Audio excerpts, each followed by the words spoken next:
Hi everyone, అందరూ ఎలా ఉన్నారు? బాగున్నారా? ఈరోజు మిర్చి మసాలా కారం చేసుకుందామండి. దీనికి నేను పావు కేజీ పైన తీసుకున్నానండి మిర్చీలు, పచ్చిమిర్చి. ఆ పచ్చిమిర్చి శుభ్రంగా కడిగి ఘాట్లు పెట్టుకోవాలండి. చాకుతో ఘాట్లు పెట్టుకుని ఆ తర్వాత నూనెలో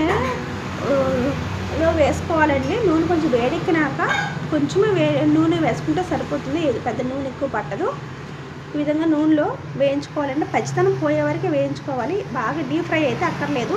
దానిలో ఇప్పుడు కారము, పసుపు, ఉప్పు తగినంత వేసుకోవాలండి. అలాగే 4 నిమ్మకాయలు రసం తీసుకుని వేసుకోవాలండి. పెద్దవైతే 4 పడతాయి, చిన్నవైతే 6 పడతాయి.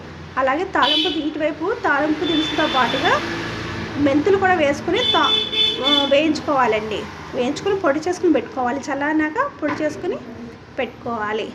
ఇప్పుడు ఈ విధంగా పొడి చేసుకునే పొడిని మనం పచ్చిమిర్చి, కారం ఇవన్నీ వేసుకున్నామంటే ఇందులో కలుపుకోవాలండి. ఈ విధంగా మొత్తం పచ్చిమిరకాయలకి పట్టాలి. ఇదంతా టేస్ట్ వస్తుంది అప్పుడు.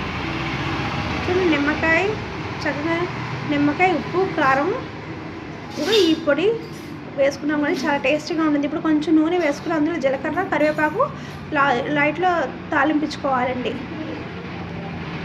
ఇప్పుడు దీన్ని గాజు పాత్రలో నిల్వ చేసుకుంటే ఒక 4 రోజుల వరకు నిల్వ ఉంటుంది. చాలా టేస్టీగా ఉంటుంది. పప్పుచారులో నంచుకుంటే చాలా టేస్టీగా ఉంటుందండి. ఎమ్మి మిర్చి మసాలా కారం.